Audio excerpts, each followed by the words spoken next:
Have you ever wondered why anxious and avoidant attachment styles tend to be magnetically drawn to each other, yet they struggle to build long-lasting relationships? Well, in this video, we're going to answer this question and also explore common challenges that those two attachment styles are facing when they are together, and also how they can overcome them to build strong and long-lasting relationships. My name is Luna A. May, and I'm a life and attachment styles coach and the author of books on attachment styles. What attachment style are you, and understanding and overcoming anxious attachment style. And you can find the links to my books in the comments below. So let's answer the first questions. Why are those two attachment styles drawn to each other? They are drawn to each other because of those differences that create an initial strong connection. So the anxious partner is attracted by the independence of the avoidant partner, while the avoidant partner is drawn to the anxious partner by their openness and liveliness. But in the long term, they are very different, and if they don't understand what are their specific needs, then their relationship will probably struggle. So the common situation is that in this kind of relationships, there is a push and pull dynamics. So what does it mean? It means that the anxious partner is looking for reassurance and closeness, and this is overwhelming to the avoidant partner, which causes them to pull away. When the avoidant partner pulls away, then the anxious partner insists even more. So they are even more emotional. They are pushing the avoidant partner to show more emotion, to show that they care. And this, on the contrary, creates again the pull away from the side of the avoidant partner. And this cycle continues, and it will continue until it is broken by addressing the specific needs of each of those partners. So let's discuss the needs of both partners. So the anxious partner is looking for consistency, reassurance, love, and validation. On the other hand, the avoidant partner is looking for independence, autonomy, empathy, acceptance, and freedom.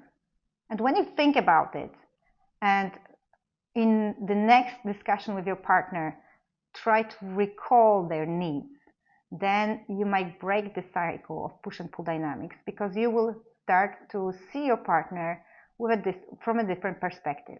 So first of all, for the anxious partner, you have to remember that your avoidant partner is very sensitive to criticism. Avoidant partners often feel ashamed where they are being criticized.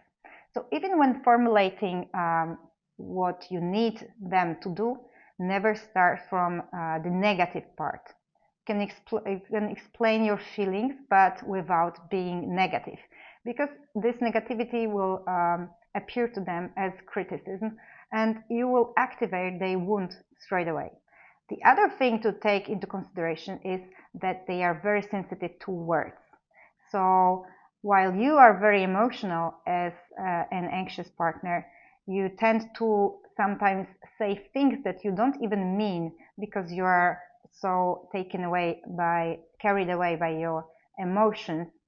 But these words that don't mean a lot to you are very painful for your partner, and they stay in their mind, and that's why they cannot get over it easily afterwards. And if you are an avoidant partner, you need to think about the consistency that your anxious partner is looking for.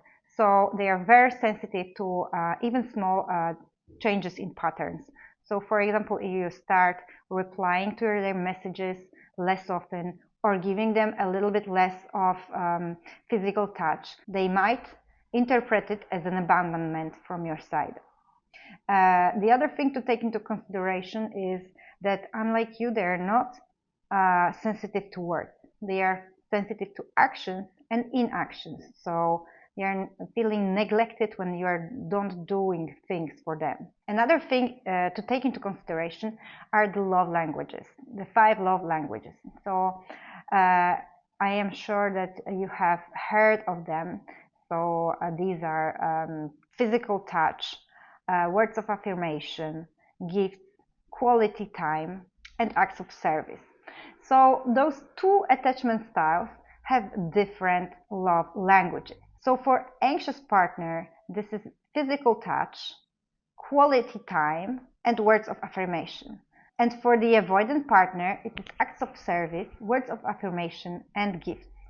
And always think about it when your partner is doing something for you, because we tend to show our love in the love language that is our love language. So sometimes you may not perceive what your partner is doing as a sign of love, but it is just shown in a different way in the love language of the other person. So if you in this moment recall what is the love language of your partner, you might notice how they are showing you their affection.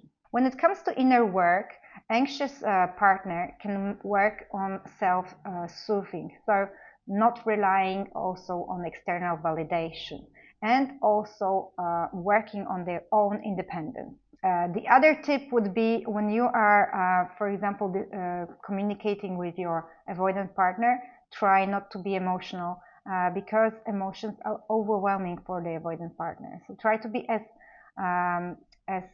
calm and factual as you can, and I assure you that it will be understood and appreciated by your partner a lot more than your usual style of communication.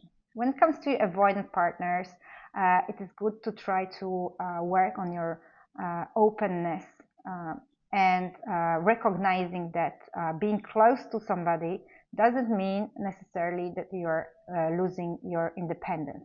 Also, if you communicate openly to your partner why you need this independence, that it helps you feel good and feel yourself, and that it has nothing to do with the fact that you are pulling away, then for sure it will reassure the other person and will avoid many conflicts.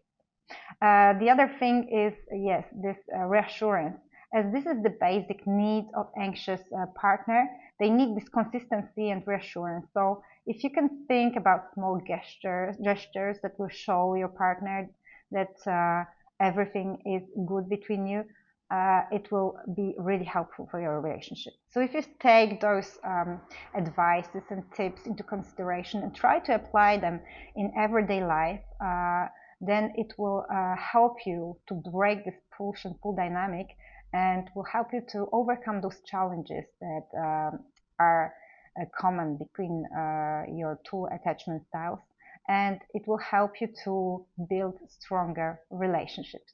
So I hope you found that video helpful. If you are watching this video and you are still not sure what attachment style you have, I have a free quiz that you can fill in and discover your attachment style. So I encourage you to check out the link that is down below in the comments, and see you in the next video.